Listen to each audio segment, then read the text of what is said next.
After I learned it, I don't want to make lasagna in another way. In a pan, with boiling water, add 12 ribbons of pasta for lasagna.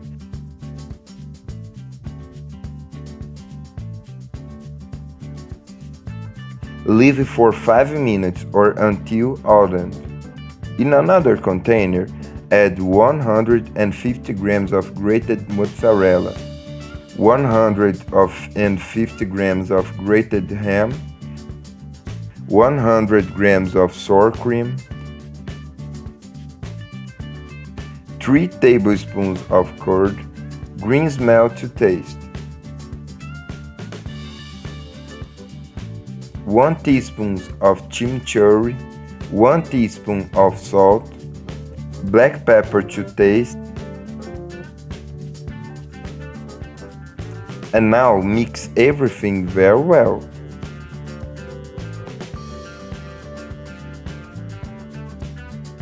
Here I also added olive, but the amount is to taste.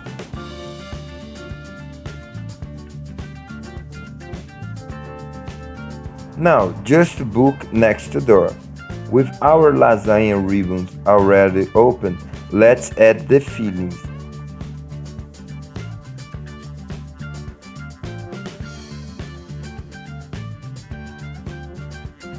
After putting the filling, just spread and then just roll.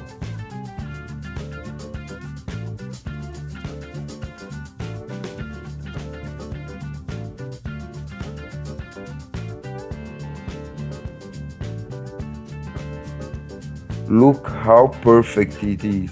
Let's repeat the process with the rest of the dough.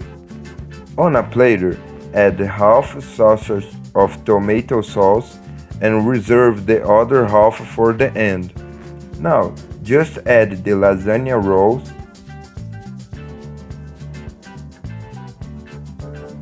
and on top add the rest of the tomato sauce. I advise you to use a salted tomato sauce. On top, just add 100 grams of grated mozzarella, a little oregano, and it's ready. Now just take it to the oven at 200 degrees until the cheese melts. Look how amazing this lasagna looks. There's no way to resist. Do it at your home that I'm sure everyone will love. I hope you enjoyed. This was another little recipe from the pool in the kitchen. That strong hug. Until the next time, and thanks for watching.